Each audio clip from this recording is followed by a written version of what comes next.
Happy Sunday.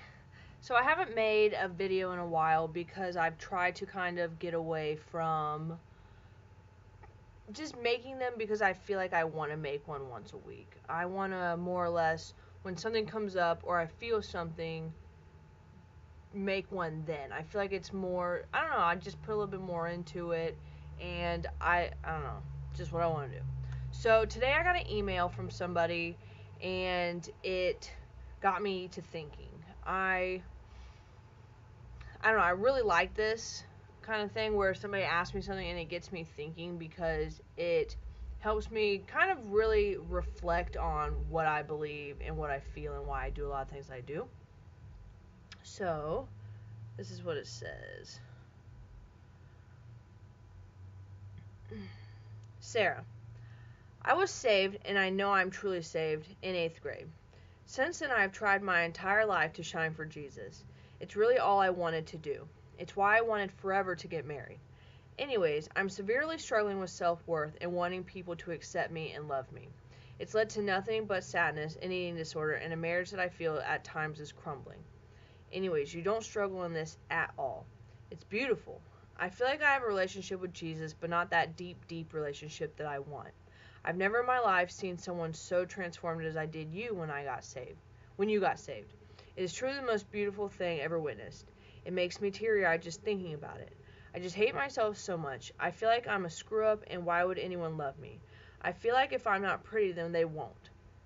I feel like if I don't lose these 10 pounds, then I won't be accepted. I shouldn't care. It's all sin. I'm fearfully and wonderfully made and should not care about others' acceptance, just God's. So my question is, after all this rambling, is there any advice? How are you as a non-believer absorbing his word as it is? And so there's a couple of things in there that really stuck out to me. One of the first things being that she said it doesn't seem like you struggle with it at all. And me personally, one of my biggest...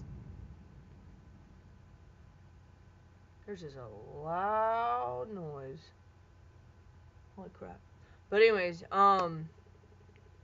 so I do struggle. I struggle all the time with self-acceptance. The one thing that I can't really relate to is struggling for other people's acceptance because I don't care on a level that's like indescribable of like what people think about me. And the only time that I really do care about the way I come off to people is I want people to think that I'm well educated, that I have manners, that I'm a good person, and I especially want people to know when they look at me that I'm a Christian. Those are important to me. What people think about my outfits, what people think about my body, what people think about my face, nope. Like I just, that does not affect me. More than anything with my body issues, it's what I think about myself personally. And one of the biggest things that I think is important is the people you surround yourself with. Those people can make or break the way you feel about yourself. You see it a lot of times in women. They nitpick themselves. They verbally nitpick themselves to their friends. They expect it back from their friends. It's almost like in Mean Girls, you know, when they're all sitting in their bedroom and they're like, blah, blah, blah, and Lindsay Lohan doesn't say anything, and they're all like, eh, and then she, like, makes something up. It's just like that. So the person you're with, Jordan, for me, is my rock. Every morning he tells me how beautiful I am, how smart I am. He gives me all these crazy compliments to the point where I'm like, dude, you gotta calm down. Because I'm not used to it, you know, but knowing that no matter what, that's how he feels about me makes me feel good within myself. Like right now, I'm heavier than I've ever been in my whole life. And we were talking yesterday, and when we met, I was in prep for the Arnold, so I was pretty lean. And he told me, he was like, I like you better the way you are now. You have a big butt. You know, and it's funny how in my head I think I look worse now because I'm not like shredded, you know, and it's, I think what's the biggest thing is that you need to get to a point to where you're comfortable with yourself. That's the hardest part. You know, when you look at yourself, Look at yourself and know that, I mean, yeah, you can read off all your scripture and you can, quote the Bible and I'm fearfully and wonderfully made and I'm more precious than rubies and blah, blah, blah, blah. But if you don't believe it, don't even read it. Don't say it. You know? Look at yourself and be like, listen, Sarah, if like when I look at myself and I see something I don't like, I do what I can to change it. I'd like to be a little leaner than I am now, so I start doing cardio. I think one of the biggest things is so many people complain about themselves and they complain about what they don't like, but they're not willing to do anything to change it. Now, granted, the person who wrote me that message, you know, if something that you don't like about yourself is something as small as like you're a little heavy and not even like obese, but like you need to lose 10 pounds, in the grand scheme of it, that's easy.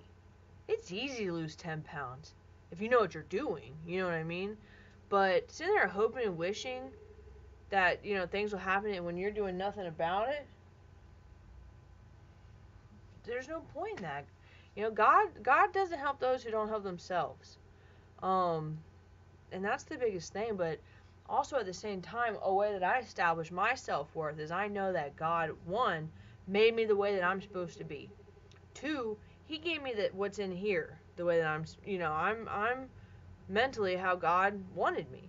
If you have anxiety or you have OCD or you have depression, I have pretty bad depression. It's something I've dealt with since I was a kid. I used to be kind of crazy. I used to cut on myself. I used to do all kinds of stuff, but there's a reason for that. Now, me personally, when I meet someone who's depressed, I can relate, and I'm really good at talking. I can talk to anybody, and so for me to sit down and be very candid about it is something that God's blessed me with. And maybe that's why he put me through all that crap, so that when I come across somebody who's been through a lot of the same things that I have, I can relate. I don't know. Maybe,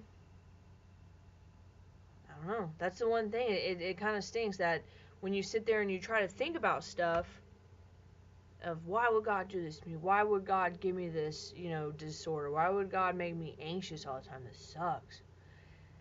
You're never going to know until, your reasoning happens and you're looking back on it, but embrace it.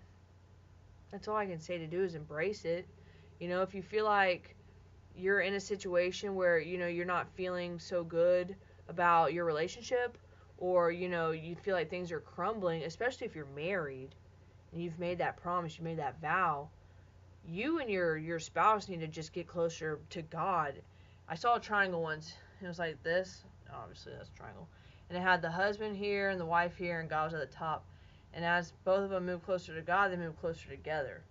And when I think about that, that's so true. Any relationship, if you keep God centered and genuinely rely on Him to. Why are you looking everywhere? Come here. And genuinely rely on Him to. I don't know, just keeping Him centered. The relationship's gonna flourish.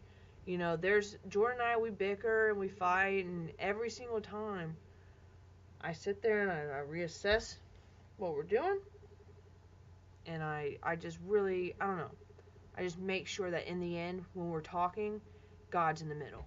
Because when God's not in the middle, things can get hairy, and no one likes that. Jordan's not good at arguing. I'm very aggressive. So if we get to the point to where we're getting mean, it gets hairy, because I don't know, we're just different people. So I don't know. That's my advice with that. I think too, when you're with the person you're supposed to be with for the rest of your life, if you can constantly remember that God put you guys together, that helps so much with working things out. Let's see, what were some of the other things? Oops. Dun dun dun dun dun dun. Oh yeah, so and also before I was saved, my self-worth was crap. It was crap. Everything was crap. That's just one of the things too, is like after I got saved, everything changed. Everything. The way I saw myself, the way I saw others, the way I saw I mean, just everything. So, as far as just saying, like, how are you as a new believer absorbing His Word? It's just knowing that God's got it. And I truly believe that. He's got it. And I was made the way I was made for a reason. And He put me with Jordan for a reason. He gave me old Willie for a reason. Get out of here. You lick your butt. This is Willie, guys. You know? That's it. Just knowing that. And anytime something goes wrong or life kind of sucks, just realize there's a reason. Don't waste your whole life trying to figure out what God's doing, but just know that there's a reason. Let's see. What else? Yeah, as far as if you have a relationship with Jesus but it's not deep, just start praying. I mean it's funny because I don't really have good advice for how to, I just, in my heart, I just constantly feel like I know God's always there for me. And I think that in itself brings it closer to me.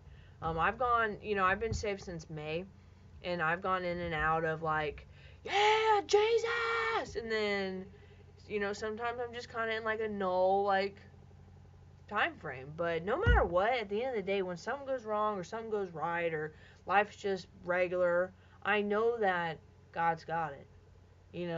Whenever, especially the stuff that's bad, you get bills out of nowhere, you get parents are getting sick, you get dog bills, you're just like, pray specifically and genuinely believe God can help you out. That helps. But, I don't know. Self-worth, though, that's a finicky subject. You step one, you just gotta love yourself and know that you mess up and sometimes you're not 100% the best person on earth, but anytime you do mess up, know that as long as you pray and you're sorry, you'll be forgiven. But finding self-worth is tough. It is. But that's step one. You just gotta love yourself. Quit worrying about what goes on with the rest of the world. Quit worrying about what other people think about you, and just live your life for God and yourself and your family.